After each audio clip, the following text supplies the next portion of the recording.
Kas sa oled tundnud, et sa ei saa teistega võrdselt kasutada mõnda õigust tööl, õppimisel või muude teenuste saamisel?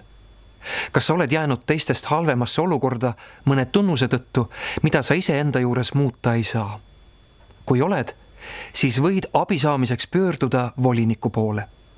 Voliniku poole võid julgelt pöörduda, sest keegi ei saa su pöördumisest teada. Voliniku juures hoitakse su nimi saladuses. Võid pöörduda ka ilma oma päris nime ütlemata. Voliniku poole pöördumiseks on mitu lihtsat võimalust. Mine voliniku kodulehele, mille aadress on volinik.ee. Kodulehelt leiad vormi, võta meiega ühendust. Täida see vorm.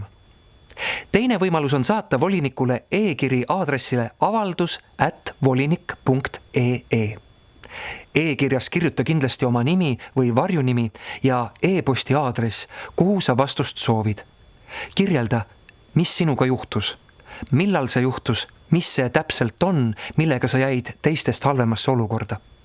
Selgita, mis on sinu arvates selles olukorras valesti ja halvasti. Helistada võid meile telefonil 626 90 59. Vastame sinu kõnele igal kolmapäeval hommikul kella 10 kuni kella 12. Et saaksime sind paremini aidata, mõtle oma mure enne läbi ja räägi meile sellest võimalikult täpselt. Kui sul on juhtumi kohta e-kirju või dokumente või kui sel juhtumil oli pealtnägijaid, siis anna kindlasti ka nendest teada.